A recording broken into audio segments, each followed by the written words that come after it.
Hello and welcome to this week's Australian Share Market Report. I'm Gillham, the Chief Analyst at Wealth Within.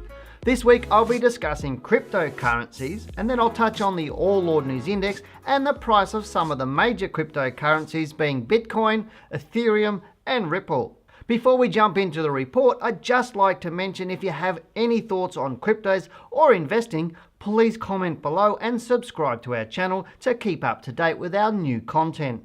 So let's get into this week's report. When it comes to cryptocurrencies, people generally sit in one of three categories. The first being they know nothing and don't want to know. The second type are those who are aware of it but do not consider getting involved. The third type are those who have been caught with the bug and are speculating.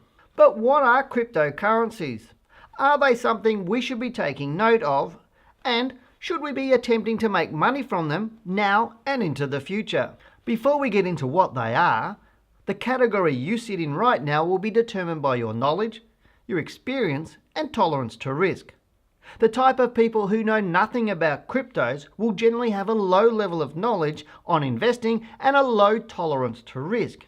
In my experience, the type who are speculating in cryptocurrencies also have a low level of knowledge and experience in investing, however are prepared to take high levels of risk. So what are cryptocurrencies? Well, basically cryptocurrencies are a form of electronic money. So that begs the question, will cryptocurrencies become a primary currency that we use every day around the world?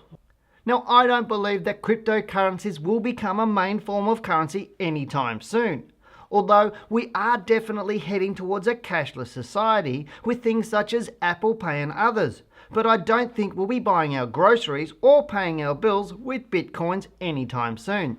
They are just too unstable for the masses to take them seriously as an everyday currency. This brings us to the question of the current limitations around cryptocurrencies. First and foremost, the lack of regulation is causing major issues to this form of currency becoming mainstream. Cryptocurrencies are largely unregulated around the world, and this results in them being highly volatile. The lack of regulations make them very risky to own because any regulation, whilst welcome, will change the landscape and could cause major issues for all parties in this market. In short, uncertainty guarantees volatility.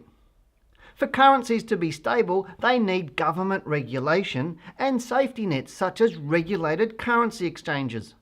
For example, investing in stocks which are valued by a company's overall profitability and asset base and buying them through a regulated exchange gives the market certainty and in turn relative stability.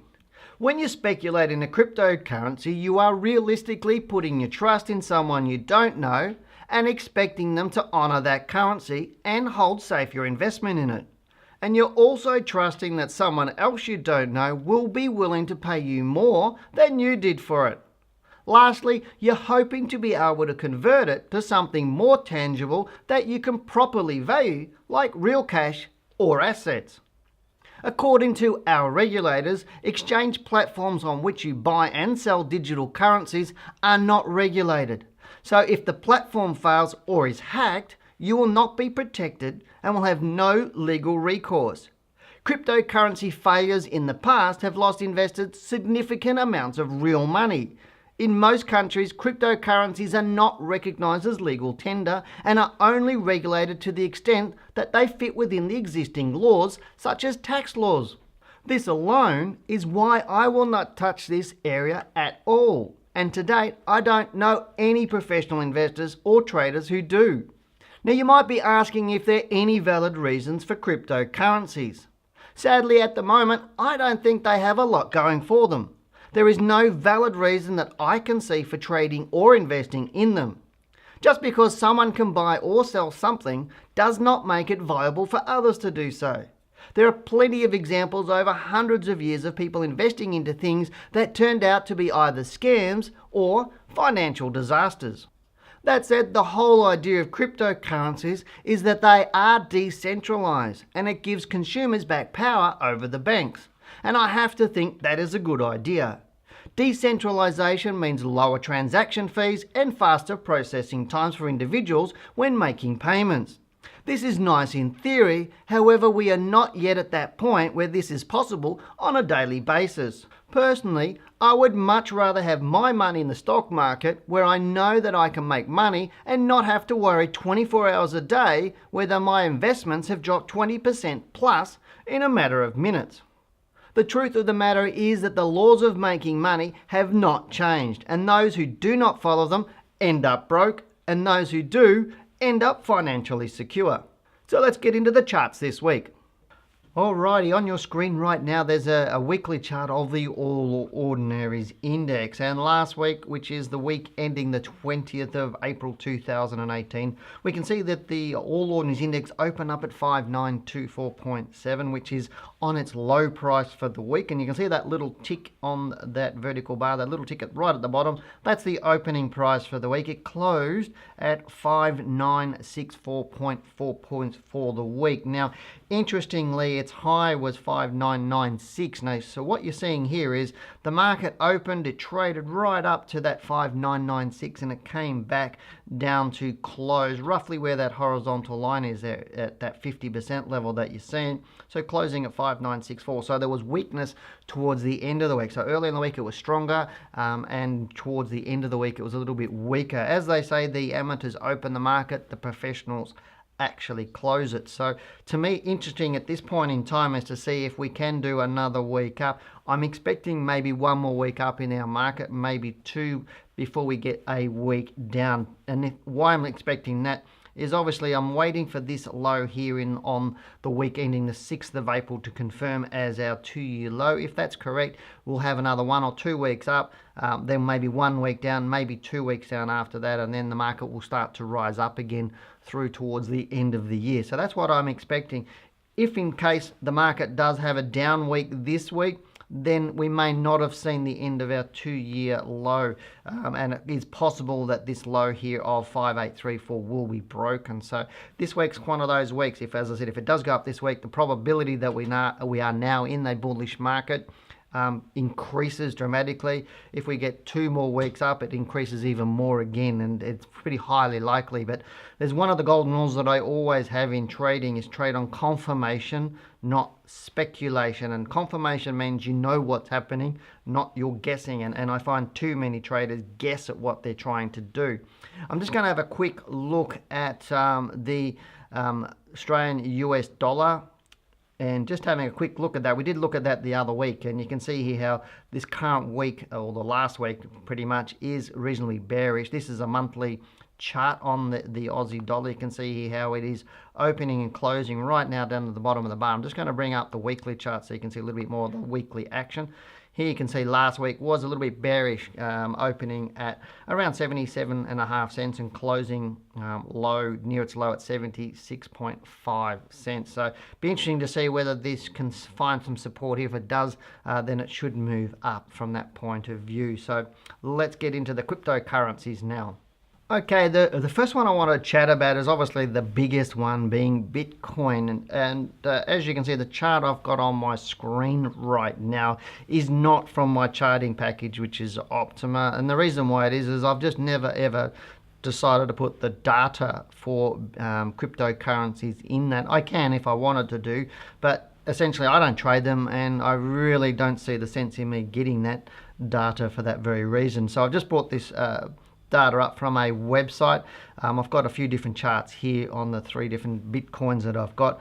But looking at Bitcoin, you can see here, what I know for certain is as a trader, doesn't matter whether it's a speculative area like Bitcoin or whether it's a big solid blue chip companies, you know, the top companies in any market, is human psychology drives the market, not the other way around. And a lot of people think that economy's actually driving this price. It's not. It's human behavior that drives the price. It's humans that lead the market, deciding what they want to do, and then the economic comes behind all of that. If we're not happy with our jobs, if we're stressed about our jobs, then we're not buying things, and if we're not buying things, then companies aren't making as much money, and then it flows through into the markets themselves. So whilst I don't necessarily, or I don't trade in Bitcoins or any cryptocurrencies, and I don't suggest anybody does, they're still going to follow the same general patterns as normal stocks in terms of how human behavior is concerned. When you get masses moving, you get solid statistics on how they're going to move. Obviously, with Bitcoin, it had a high right up near 20,000 US dollars here, and it fell right below $7,500 down to where my pointer is now. It did move up. You always get those sort of secondary reactions. We had one through up into here in earlier this year where it moved back up to 17,500. A lot of people were still saying that, you know, hey, Bitcoins are going to go up. It's going to go to $30,000, $40,000. You always get that sort of talk, and you always get a test of a high. Especially on something like this. Markets don't crash at the top, they crash down towards the bottom, and you get your biggest moves towards the bottom. And then we saw this huge move down to the bottom, as I said, below that 7,500 mark. It's now doing what I would call a secondary action. A lot of people think, wow, it's cheap. It was 20,000 or near 20,000, had a big fall, and you do get a lot of people going or saying to you, hey, I bought it because it's cheap. If that's the reason why you've bought into Bitcoin or any cryptocurrencies, then it suggests to me that you have a very low level of knowledge. And I'm not trying to be rude to people. You just don't do that because it could have fallen to 5,000 or 2,500 at that point in time. So it was a high risk effort. So you do get these secondary actions, and now it's fallen away again for its last, or not its last fall, but down to these sorts of areas here. What I'm expecting now is really just that sideways move to continue, because everybody that was ever going to sell Bitcoin that was in it has washed out right now. So unless we get a lot of positive news, it's not going anywhere. And to give you an example is that prior to the end of last year, every day I was chatting to people asking me about Bitcoin, teaching them to trade Bitcoin, blah, blah, blah. Now I'm not getting any. That tells me there's not a lot of participation. So we get a lot of people follow the herd mentality into this area, and herd mentality is not a solid method of investing. Let's get into the next chart now. So on your screen now I've got Ripple, which is the other major one here. Well, there's three major ones that I'm actually talking about. As you can see, Ripple's completely different pricing in that respect, in terms of it hit a high of $3.47 back in January. Again, you can see here it moved down a little bit, and then moved back up again to try and retest that high before falling further down to closer to $1. Then another retest, a further fall, and then another retest back up here, and then a general slowdown. As what happens in this general slowdown, this is really what I was sort of talking about before, is everybody that was panicking was getting out and realizing that this rebound through up into here, into that sort of $1.20, $1.30 sort of area. They realized it wasn't going to go back up to $3. Those people that was buying because it's cheap, they started to run out, and the people still hadn't sold yet. They were selling into that, and that's where you get the long protracted downward move here. And again, we have had a bit of a move up here. I don't really expect this one to get above this sort of dollar area very much, and if it does get above this, it's unlikely to get above $1.50 at this point in time. I really don't see a lot in it for Ripple. Let's get into the last one now. Okay, on your screen we do have Ethereum here. So again, high in January, and it was at $1,400. It did move down to around about $1,000. Again, a secondary action moving back up to try and test that $1,250 level before another move down to $750, back up again to around $1,000. Another reaction before that general slowdown right again. Now, it's been a little bit more bullish, Ethereum, possibly because it's cheaper than Bitcoin, maybe a bit more expensive in terms of a lot of people's views as opposed to Ripple. But it has moved up a little bit stronger, and this is probably the stronger one of the three that I'm actually seeing in terms of a technical aspect. Now, I keep on these reports, I'm keeping my technical work very, very simple and very, very high level. I'm not putting a lot of stuff on charts. And the reason why I'm doing it is I want everybody to understand the market. Now, with things like cryptocurrencies, what I'm finding is you know, especially right into last year, 99.999% of people that are talking to me about Bitcoins or cryptocurrencies, these people aren't really they don't have the knowledge. Now, on a scale of 1 to 10, I've had a lot of people talking to me, they're saying they're trading Bitcoin, and if you determine I'm an expert trader, that's what I do. And so if I'm a 10, people that are trading cryptocurrencies, when I start asking them about their knowledge, what they understand, how they determine their buys and sells, how they're managing their positions, Most of them don't even get to 1 on the scale of 1 to 10, and that's pretty much 99.99% of them. The best I've ever found was somewhere around about 2 on the scale. So if you're somebody who's trading Bitcoin, please don't get into, or Ethereum or Ripple, please don't get into that space where the illusion of having knowledge is what you're doing. And that's what I'm finding a lot of people are. They're under a false assumption they actually understand what's going on. You really do need, if you're trading speculative markets like this, you really do need to understand what they're doing. Right now, again, I'm seeing all 3 of these cryptocurrencies. I don't see a lot of upside in them at all. They are very speculative. You do use them and you are moving into them to invest. Please only ever put any money in it that you can afford to completely lose and not lose sleep overnight. So I'll leave these charts with you. So good luck, good trading, and I'll talk to you next week. What are your thoughts? If you've got any questions, please comment below. Go and listen to our Talking Wealth podcast. They're available on SoundCloud and on our website. Now they're jam-packed with valuable information which will help you elevate your trading. Now if you're serious about learning to trade the share market and you'd like more information about our courses, please click the link in the video description below. Thank you very much for watching this video. If you've liked the video, remember to subscribe to keep up to date. I'm Dale Gillham, the Chief Analyst here at Wealth Within. Goodbye, good luck and good trading.